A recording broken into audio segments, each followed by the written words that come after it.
પ્રાંતિજ બાદ હવે હિંમતનગર નગરપાલિકામાં પણ વિવાદ। સામાન્ય સભામાં હોબાળા બાદ સિનિયર કોર્પોરેટરના પત્રથી હડકંપ। ગોવિંદસિંહ રાઠોડે કેન્દ્રીય ગૃહમંત્રી અમિત શાહને પત્ર લખ્યો। પત્રમાં સ્થાનિક સંગઠન સામે ગંભીર આરોપ લગાવ્યા। 14 કોર્પોરેટરોને આપેલી ટિકિટને લઈ અને પત્રમાં બળાપો કાઢ્યો। જૂથબંધી કરી ટિકિટો આપી હોવાનો પત્રમાં આરોપ। સંગઠનના આગેવાનો ઉપર સાંઠગાંઠના આરોપ લગાવ્યા। સામાન્ય સભામાં પણ ગોવિંદસિંહ રાઠોડે વિરોધ કર્યો હતો। પાલિકાની સમિતિઓની ફાળવણીમાં પણ અન્યાયનો તેમણે આરોપ લગાવ્યો। વધુ જાણકારી મેળવી અમારા સંવાદદાતા દર્શન પટેલ ફોન લાઈનથી જોડાયા છે।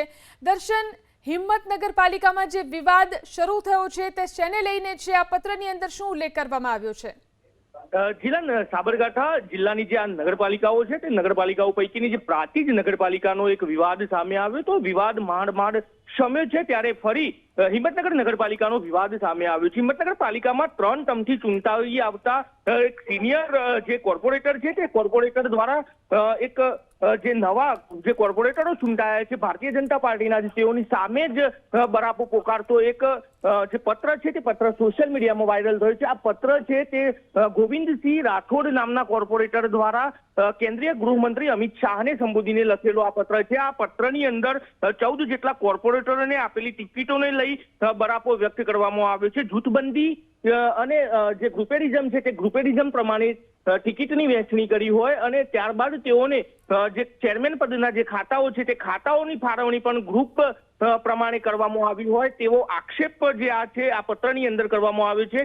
જે ગોવિંદસિંહ રાઠોડ છે એ લગભગ 3 ટર્મથી જે ચૂંટાઈ આવે છે તેઓને ખાતું ન મળતા પ્રથમ સામાન્ય સભામાં જ તેઓએ બરાપો વ્યક્ત કર્યો હતો અને ત્યારબાદ તેઓએ કેન્દ્રીય ગૃહમંત્રી અમિત શાહને સંબોધીને એક પત્ર લખ્યો છે। તે પત્ર જે છે તે સોશિયલ મીડિયામાં વાયરલ થઈ રહ્યો છે।